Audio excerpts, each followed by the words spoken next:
Dad, it's Andrew. Welcome back home. Sorry, I had to send Kate to pick you up from the hospital. I wanted to drive you home myself, but it's my 24-hour shift today, so I need to be at the station. I'll be there tomorrow morning as soon as work is over, and from then on we'll be officially moving in with you, whether you like it or not. So in the meantime, let your daughter-in-law take good care of you, okay? And, Dad, please, stay safe.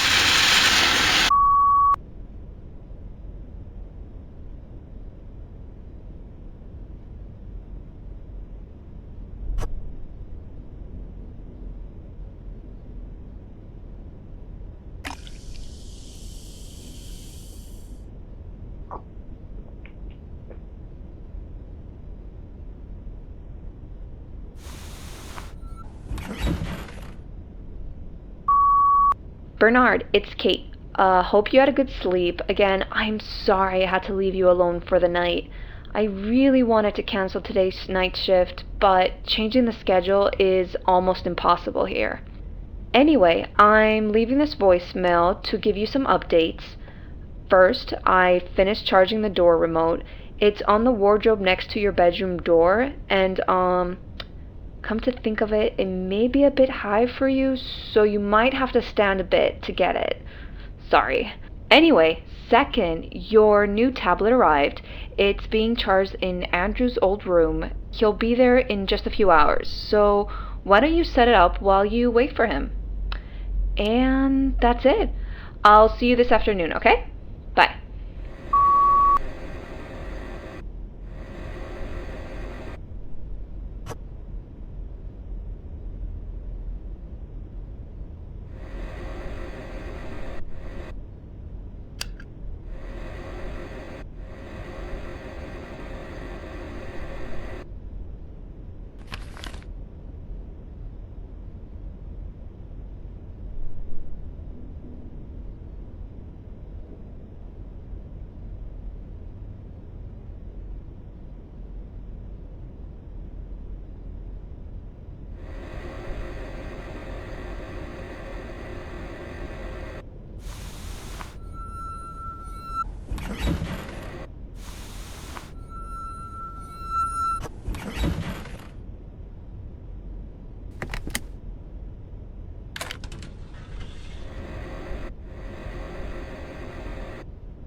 Hello, my name is Bernard. I'm here because my son read a brochure about the Mind Foundation's famous group grief counseling and won't leave me alone until I give it a shot. Well, it has been a while since I lost my wife, and maybe it is time I tried a different approach to moving on. So, yeah. Let's talk.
I met Min during the Vietnam War.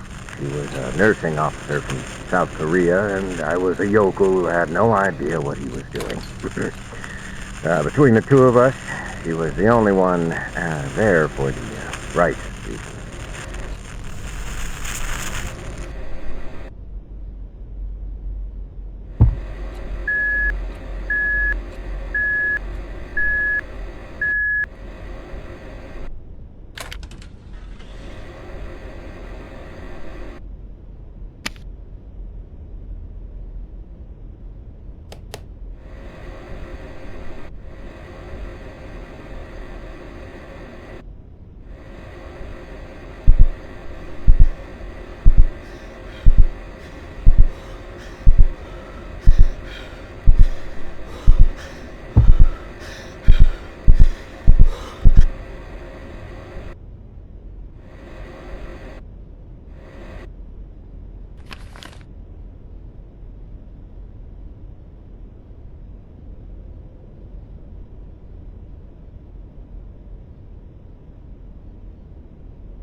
Vietnam wasn't the first war Min had to experience. When she was little, a war broke out in Korea and tore her family apart.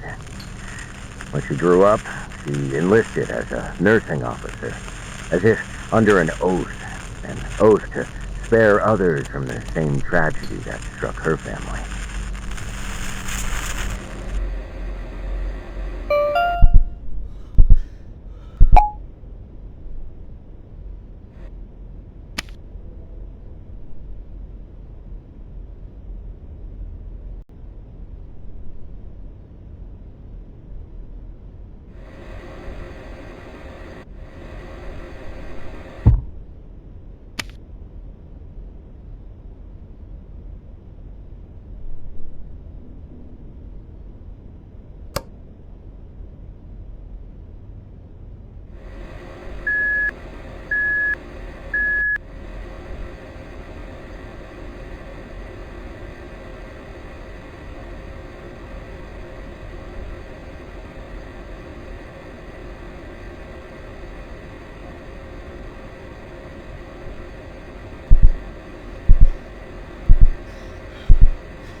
As for me, I was drafted into Vietnam when I was 24, in a foreign land where half the country wanted me dead.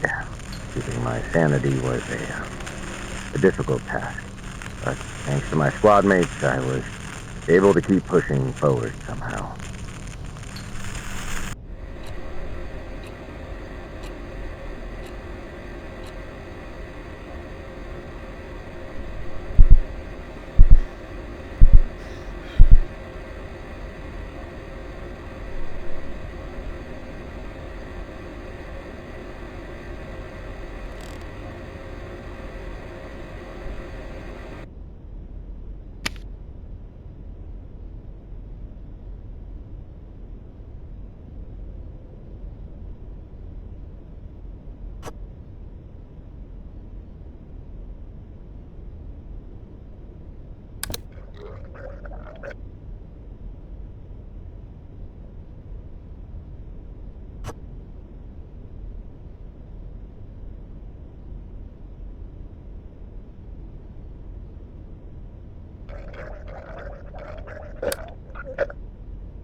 Our squad leader, Sergeant Vernon, took good care of us.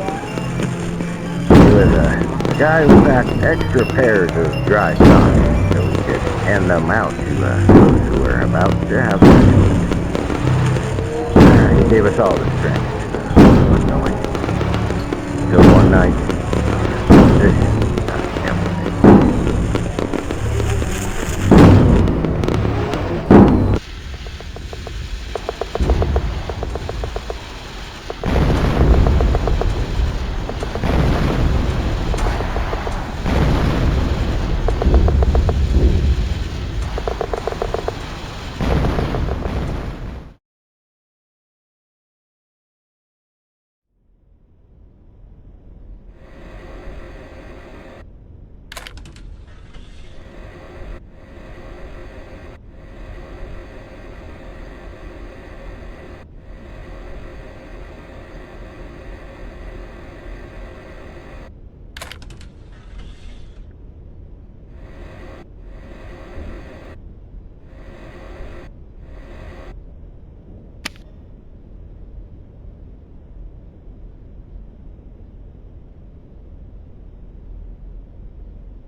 Get up, Thorne! Get up! Get up, Thorne! Get up!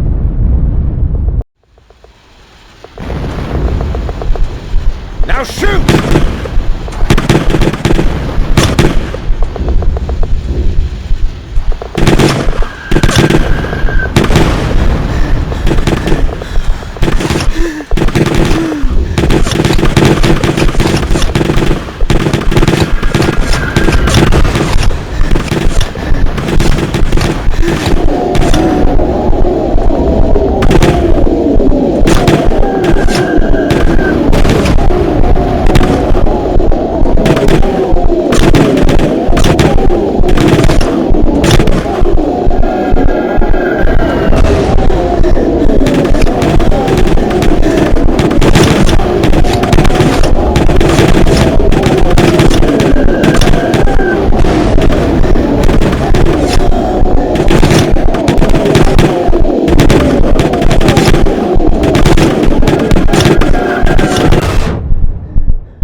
Thorne!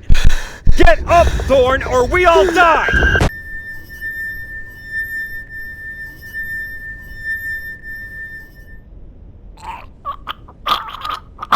Sarge?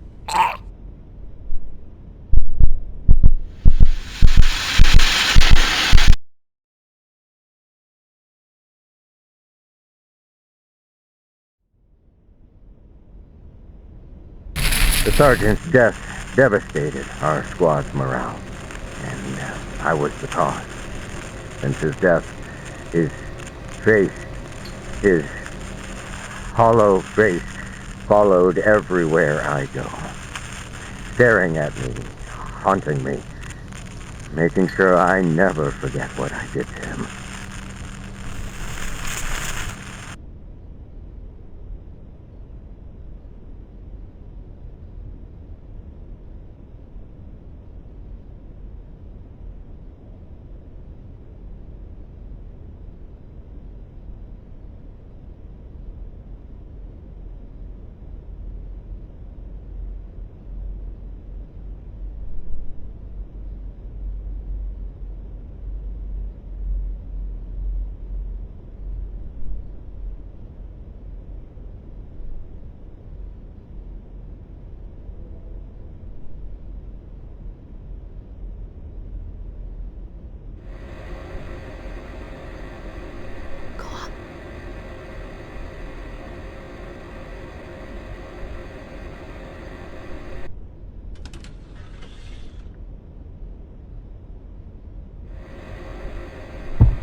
Then, one night, flares lit up the dark again, followed by another mortar barrage. All I could do was cower in my foxhole.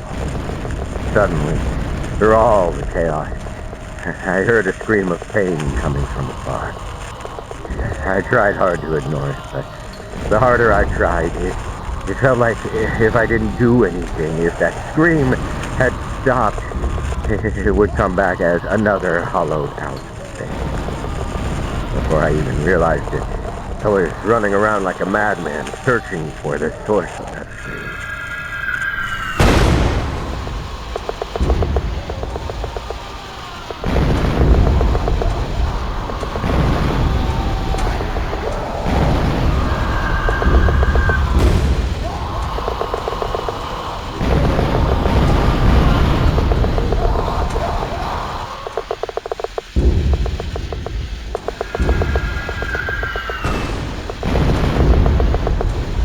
When I reached that man, there was blood everywhere, and his screams had long stopped.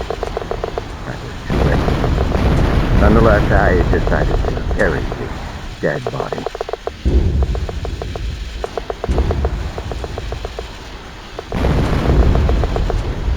It was a stupid decision. But at that moment, all I could think of was bringing his body somewhere safe so it doesn't get torn apart by mortar fire. His family deserved to have him back with his face still recognizable. So there I was, risking my life for a dead man as if it was going to redeem my mistake. What a damn joke.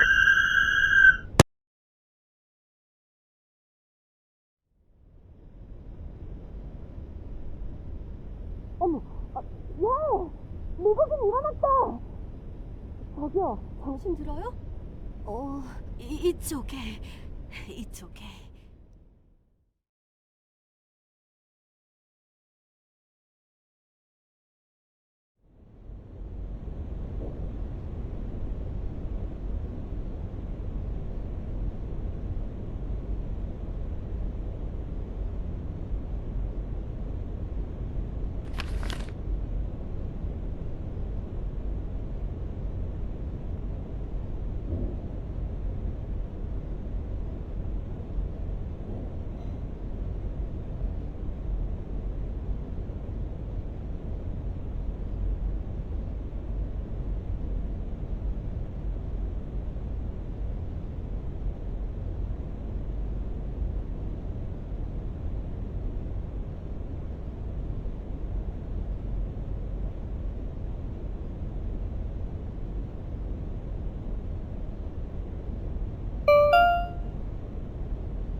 When I regained consciousness, I was greeted by a soothing voice with an unfamiliar accent telling me everything was okay. That's how I met Min.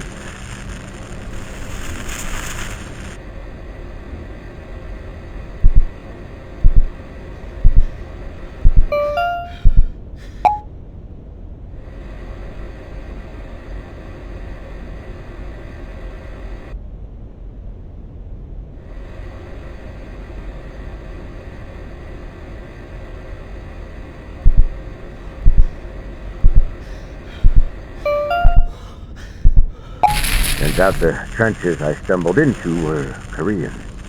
I should have been taken to a U.S. field hospital, but because of all the mayhem and the condition I was in, they had no choice but to take me to one of their own. The one Min was stationed at.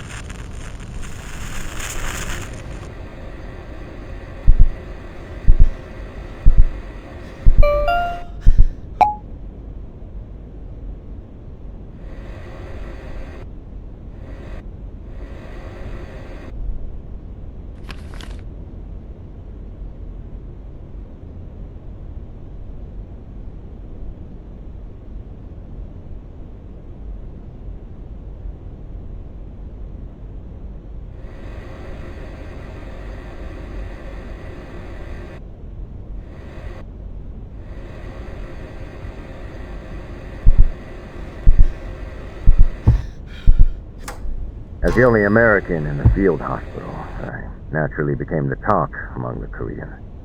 Min was especially curious. She asked me how I even got to the Korean side of the battlefield. I couldn't dare tell her I was trying to save someone. I had no right to even sound like a damn hero. So I just told her I got lost trying to avoid the mortars.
We talked a lot about our lives before Vietnam. Our conversations helped me stay distracted from the things I'd seen and done. When I got discharged, I started writing letters to her. It was the only thing keeping my mind from being dragged back into the jungle.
I wrote to Min every week, mostly about how broken I had become. It wasn't the proudest thing I've done, but it helped me return to my normal life. Then, one day, I heard the doorbell ring.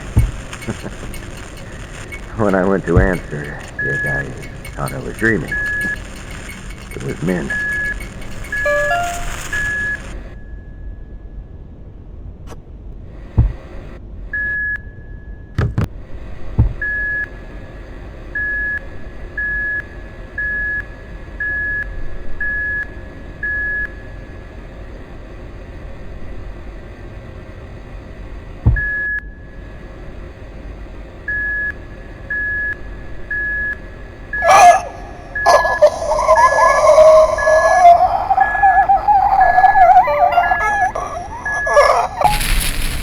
Can you imagine?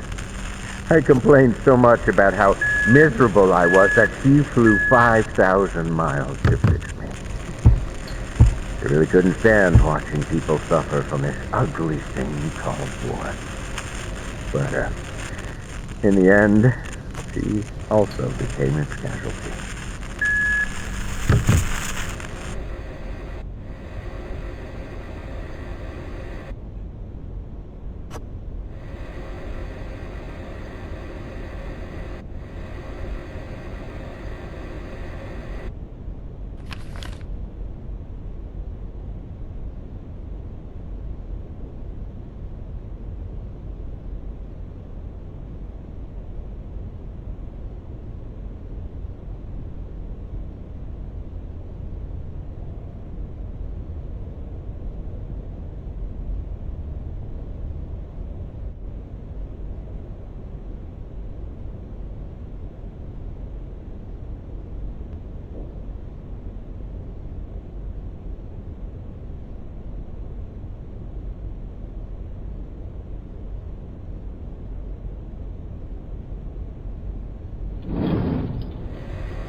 I never should have written to her. I lured her into my life, and my weakness got her killed. Now all I want is for the suffering to end. But I keep seeing her. She won't let go of me. She won't let go of me.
Before the accident, back when I could still walk, Min and I would go on an early morning jog before sunrise.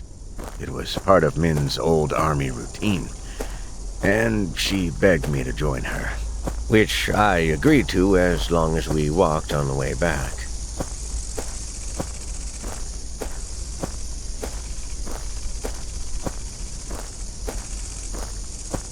One day, on our usual jog, I asked her if she didn't get tired of doing it so early in the morning. She said it was the best way to enjoy her favorite view. At first, I thought she was talking about the sunrise.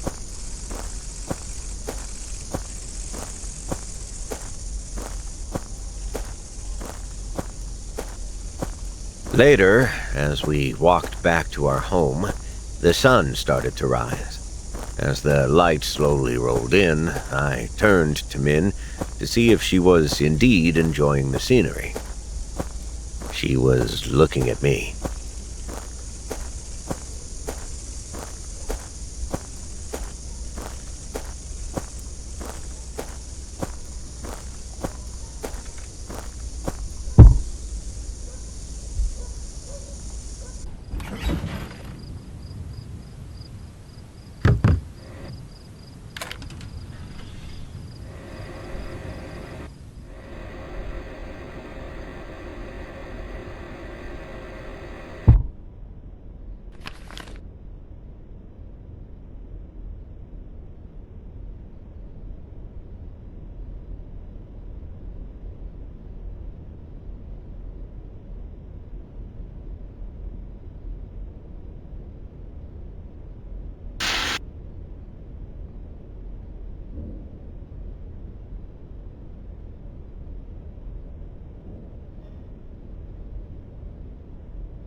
Maybe I still could have saved her.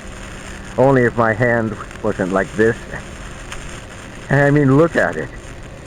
So twisted, so weak, so useless that it couldn't even save the person I love.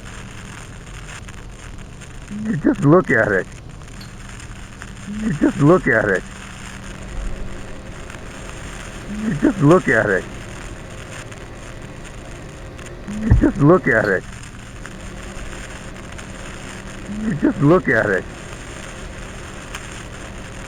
You just look at it. You just look at it. You just look at it.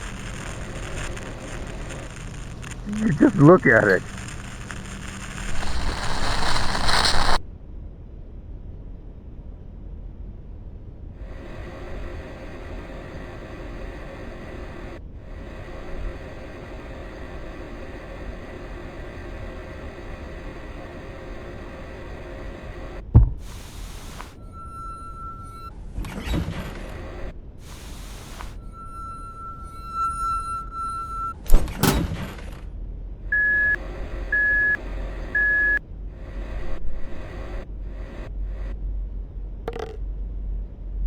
What a damn joke. What a damn joke.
Honey?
Honey? How about we go up the attic when we get home? The attic? Why?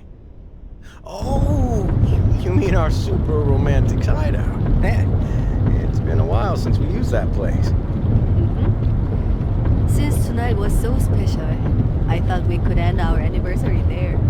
Do you remember? You looked like a little girl when you first saw that attic. Haven't I told you? When I was little, I lived in a house with a small attic. My brothers and I used it like our own playroom. When I saw the one in your house, it felt like I was back in my old playroom again, just much bigger. And that's why you started redecorating that dusty old place immediately after we married?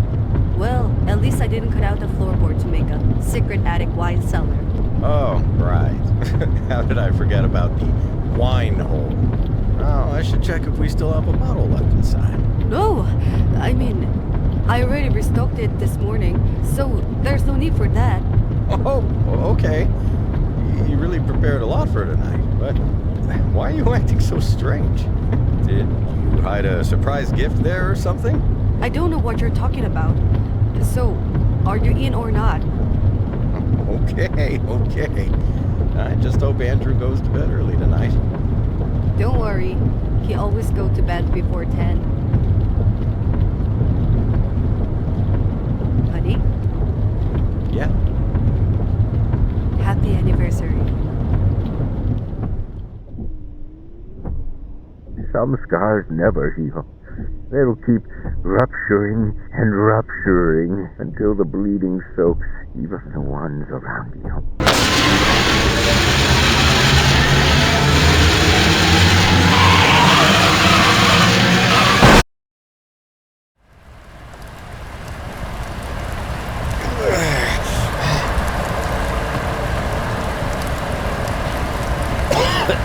Min, are you okay? Min, you have to wake up. The car's about to blow. Come on. Come on. Min, thank God. We have to get out of here right now. Let me just get the seatbelt. Damn.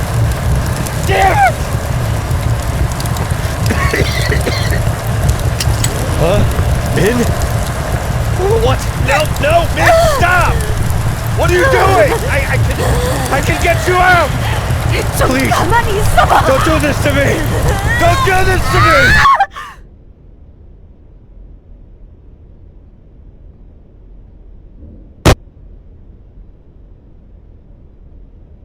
I kept falling and falling until I got caught by a branch. I opened my eyes. My head was facing down the cliff, and all I could see was complete blackness. From the above, I heard the sound of the burning car. I tried to turn my body to face the wreckage, but the pain, it pinned me down like a rock, forcing me to keep facing downward. I cried out. I cried out Min's name. I cried out, I'm sorry. I knew it meant nothing, but I kept screaming because it was the only thing I could do.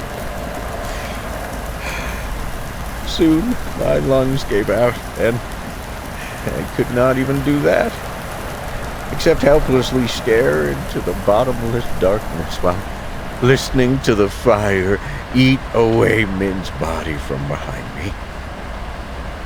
Since then, I've become terrified of being in the dark. It reminds me of that pitch-black cliffside where I got my wife killed and I did nothing. And that's what I do. I cause pain to those around me.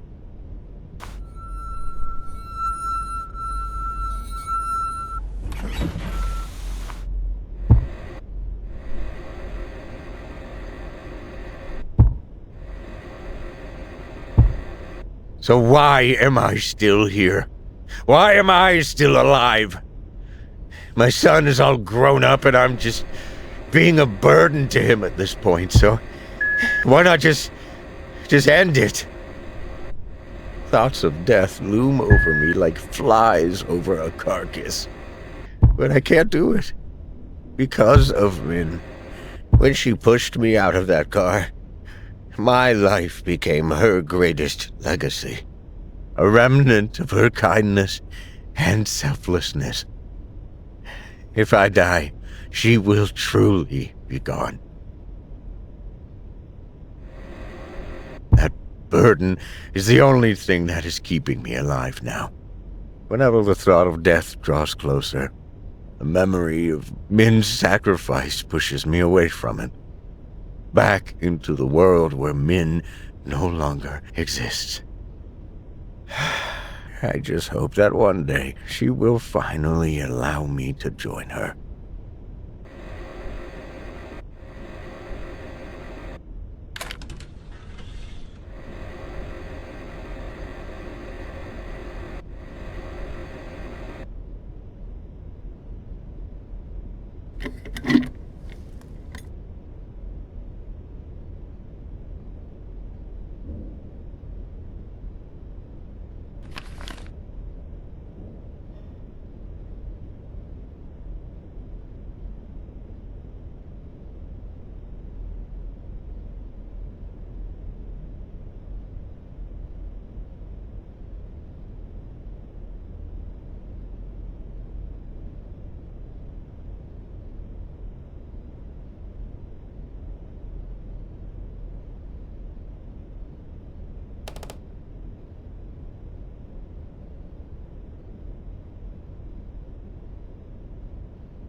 Dear Bernard, surprise! This is my anniversary gift for you. A very late reply letter. I wanted to write back when I got confident with my writing, but after what you said after the carnival, I decided to finally try. Do you know why I got angry when you called yourself a wimp? It's because it was the stupidest thing I've ever heard of. I never mentioned this because you hate talking about the war, but I know about the men you saved in Vietnam. When I first met you, You told me you ended up in the Korean field hospital because you got lost during the attack. But soon after you left, a rumor spread about how you ran through a rain of mortars with an unconscious Korean soldier on your back. We called you Crazy Yankee because what you did was indeed crazy. So, no, I don't know about the man you say you are. All I know is that I married a man who is so kind that he's making a world a bit nicer without even realizing it.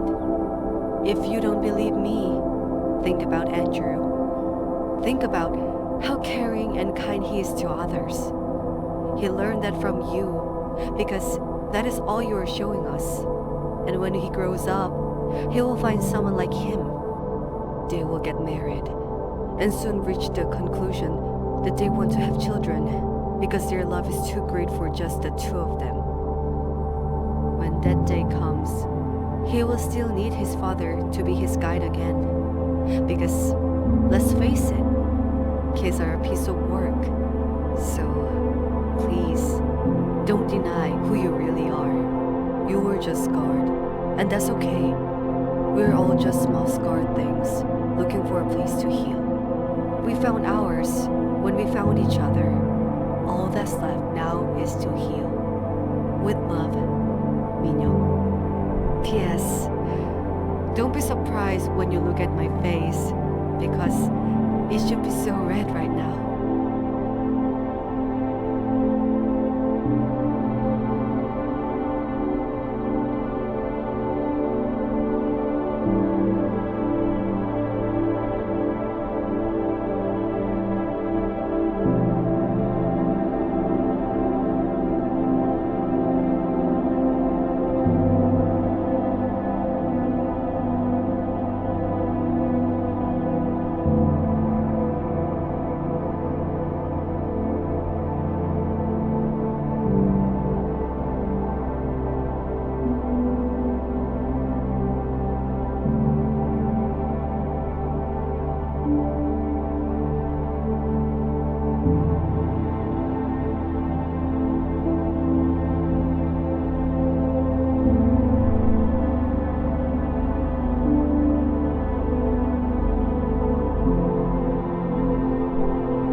Dad, what are you doing here?